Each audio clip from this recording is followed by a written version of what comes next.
কিয়ামতের পূর্বে পৃথিবীর দক্ষিণ দিক থেকে এক মৃদু আরামপ্রদ বায়ু প্রবাহিত হবে।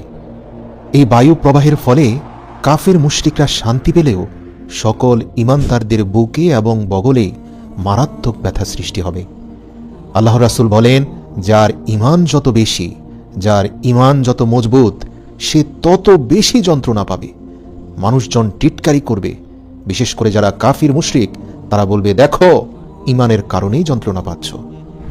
আল্লাহ রাসূল বলেন, যার ঈমান যত বেশি, তার যন্ত্রণা তত তীব্র হবে এবং তীব্র যন্ত্রণায় সকল ঈমানদার মৃত্যুমুখে পতিত হবে।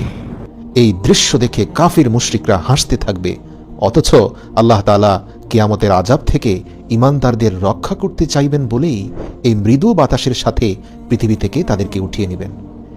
আল্লাহ রাসূল বলেন, এরপরে পৃথিবীর বুকে এক আশ্চর্য ঘটনা শুরু হয়ে যাবে।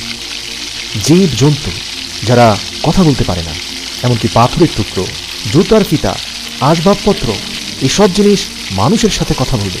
আশ্চর্যের ব্যাপার হলো, তখন কোনো প্রতিবেশী যদি অন্য প্রতিবেশীর ঘর থেকে কিছু চায় এবং সে প্রতিবেশী যদি তা দিতে অস্বীকৃতি জানায়, অথবা যদি বলে যে আমাদের ঘরে তা নেই, তাহলে ঘর থেকে আসবাবপত্র বলে দিবে, না না, উনি মিথ্যে বলছেন, আমাদের ঘরে এটা আছে।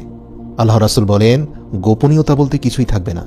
এরপর রাসূল সাল্লাল্লাহু আলাইহি ওয়াসাল্লাম বলেন, দক্ষিণের মৃদু বায়ু যখন পৃথিবী থেকে সকল ঈমানদারদের উঠিয়ে নিয়ে যাবে, এরপর